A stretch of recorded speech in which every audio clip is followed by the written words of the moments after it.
Pumapayag. Di ba? Ano bang klaseng mga katwiran yan? Katwiran ng ano yan eh. Mga hindi nag-aral.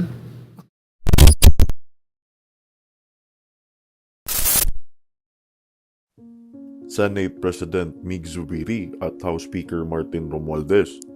May sabwatan nga ba at 26.7 billion na budget? Isiningit raw o baka aprobado nga talaga?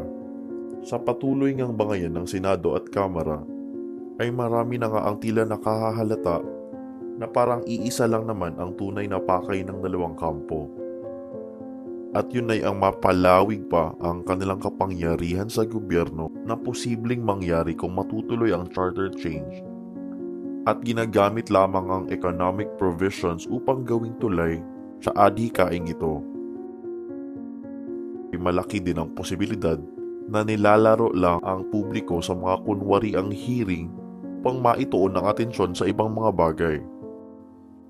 Nagbigay naman ng kanyang opinyon ang dating Chief Legal Counsel ni dating Pangulong Rodrigo Duterte na si Atty. Salvador Panelo at ayon pa sa kanya ay balat kayo lang daw lahat ng kanilang mga pinapakita. Ano po ang komento niyo po dito? Pwede na po bang magkaayos ang two factions just because of a handshake? Balat kayo pala. Ang buhay sa mundo, balat kayo lang yan. Kunyari lang yung mga yan. Nagsasaksakan yan pag nakatalikod. Kaya mo na sila. Basta ang taong bayan, alam kung anong ginagawa nila. Pero, Attorney Sal, dahil yung mga leaders po natin sa gobyerno, House of Representatives, Senate, meron din pong onting parang friction between the Marcoses and Dutertes. What kind of message do you think this is sending not only to the Philippines but even to the international community? Because we're supposed to be projecting unity, di ba? Alam mo, pag nasa demokrasya ka, talagang ganyan. That shows the vibrancy of a democracy. There is a free discussion of thoughts and ideas. Ayan na natin. Kasama yan eh.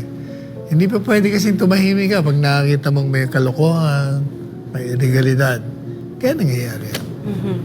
At nag-ask din po mismo si Senator Bong Revilla sa mga kongresista na ceasefire daw talaga. He personally asked for it. Hindi siya papakinggan.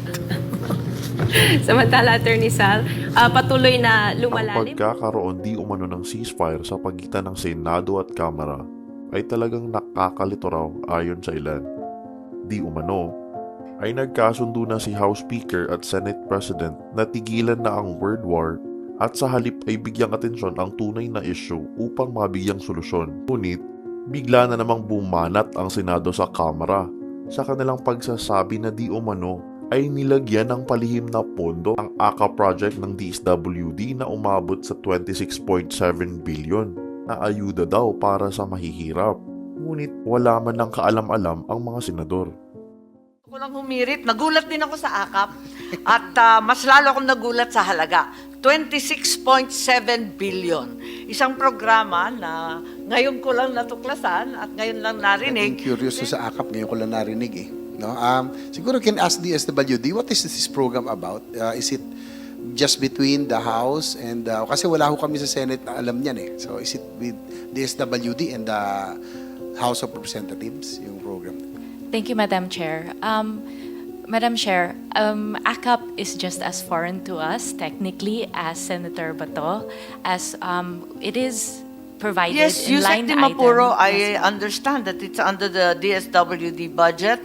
If you recall, in the Senate, I handle the DSWD budget, but like the COMELEC's mysterious addition of 12 billion, this 26.7 billion in the budget of the DSWD is alien to me. Yes. Madam Chair, if this WD declares that is foreign to them, saan nang galing itong budget? Baliktad na pala ang budgeting process natin. Ang Kongreso na magde-decide kung anong project i-implement ninyo. Hindi pala kayo ang nagre-request sa Congress na project na papunduhan, program na papunduhan. Baliktad eh. Madam Chair, it is not an exclusive project or program for for Congress. It will be regular program, but it is technically foreign in the sense that it has no guidelines yet. Yes, Yusek So it does not Did you exist as request a for this program. project? Was it in the NAP? It was not. No. There we go. Yes. Do we allot sums of money, enormous sums of money such as this, almost 27 billion, for a project or a program that is undefined, unnamed, unfamiliar, with no guidelines whatsoever, with no target beneficiaries, and is just left open? Is this the usual practice in the DSWD?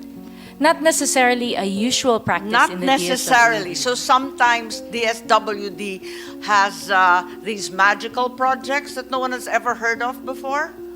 We don't create magical projects, Madam Chair. These are But part when of is the it GAA. necessary? You said not necessarily. So there are times when it is necessary to invent projects? There are times when there are necessary projects to Yes, you have QRF and you have all kinds of emergency Yes. assistance. I'm very familiar. Why do you have to invent ACAP? ACAP is not invented. I But you believe just said that guidelines. Ayon naman sa Kamara, ang mga dokumentong isinumite sa bicameral conference ay naisa publiko na at naglalaman ito ng mga pirma ng ilang mga senador at kongresista na nag-aproba di umano sa naturang budget. Kasama na nga sa mga pumirma ay si Senator Amy Marcos na unang komisyon sa 26.7 billion na nilagay sa AKAP program ng DSWD para ngayong taong 2024.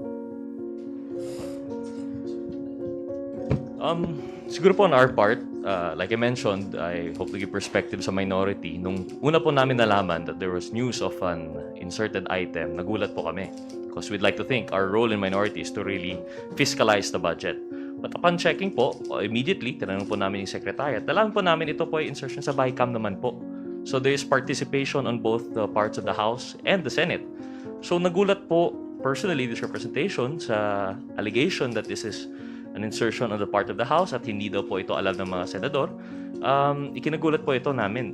We were shocked to find out that they're unaware of this AKAP, but it seems to be very clear. Nakita po namin, line item naman, may special provision pa nga po doon sa ating GAA for 2024. So, I don't know how this would be in any way linked to the People's Initiative. And if we look at the timeline, according to the Secretariat, this was actually welcomed by the Secretariat of DSWD. Alam po natin, especially yung very famous 4-piece program, marami na rin po nag-graduate doon, but still, they're still very vulnerable, especially given inflation. And I think it was actually mentioned po in the special provision ng AKAP that this is actually in support po sa kanila na very vulnerable pa rin. So with such a laudable intention, di ko po alam kung bakit this would be linked with PI, perhaps by timing, but I really think it's unfortunate. Di porket insertion po ito sa BICAM, ibig sabihin ay may masamang intention. I hope we can do away with putting malice to that. Speaking for our sector, for example po, In addition, because Congressman Jill and I are members of the BICAM, and we signed this bicameral report before the President signed into law. Nandun naman po yan na i-discuss namin sa BICAM between both houses, the Senate and the Congress. Well, if you would be interested, we can provide you copies of the page where this item is included. And it contains, I think, the signatures of those congressmen who participate in the BICAM, as well as the senators who participated. So just figure out for yourselves sino ba ang nagpirmahan dito. The members of the BICAM. The members of the BICAM. I can decipher some of the signatures, some I do not, but I think it's quite clear. I leave it to your discovery. Agara namang dumipensa ang senadora sa kanyang Facebook post at sinabi na hindi daw dinitalye ang report sa kasagsagan ng kanilang conference kaya't laking gulat na lang daw niya nang makita ito. Nasabing pirma ko ay isang electronic signature na aming ibinigay matapos mapasa ang budget. Itong sa AKAP ay isang house insertion na nalaman at ikinagulat na namin noong nakita na ang final version. Kahit ang DBM, nakita na lamang nila noong printed na. Ang DSWD nagsabi na hindi sila ang humiling. lahat kami ay walang alam pero lahat kami ay may pakialam. Sinabi ko na hindi na ako papayag ng may magpapapirma bago makita ang final version. Nagsisisi akong nagtiwala kaming walang lokohang magaganap. Itong mismo ang dahilan ng aking ipinaglalaban. Marami pang mga house insertion na di namin alam sa unprogrammed budget na lumobo ng todo. Punong-puno ng kababalaghan, galing talaga nilang kapag usapang pirma. Binanggit din ng senadora na meron siyang natanggap na mensahe galing di umano sa isang congressman na kailangan daw muna dumaan kay House Speaker Martin Romualdez ang lahat ng proyekto ng DSWD at kasama na nga rito ang AKAP na may misteryosong budget na sumulpot.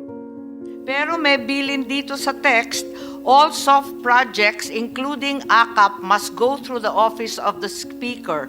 AKAP, AIX, TUPAD, MAIP for the PI and other efforts. What can you say, Attorney Sal, na bigla daw nasali sa budget na hindi naman daw talaga napag-usapan ng maayos sa bicameral? Meron daw pong mga pirma ng mga senadora, pero bakit hindi sila aware? Sila, tanongin mo, bakit hindi kayo aware? Ba't kayo pumipirma nang hindi kayo aware? Ano ba yan? Ano ba yung mga katwiran niya? Kita na lang doon nila. Basta nag-photo off na lang. Ay, ba't kayo pumapayag? Di ba? Ano bang klaseng mga katwiran yan? Katwiran ng mga hindi nag-aral. Sa ngayon ay patuloy pa rin ang pagdinig ng Senado ukol sa isinusulong na economic charter change sa pamamagitan ng Resolution Both Houses No. 6 ni Senate President Mig Zubiri na sinang-ayunan naman ni House Speaker Martin Romualdez at ng Pangulong Bongbong Marcos.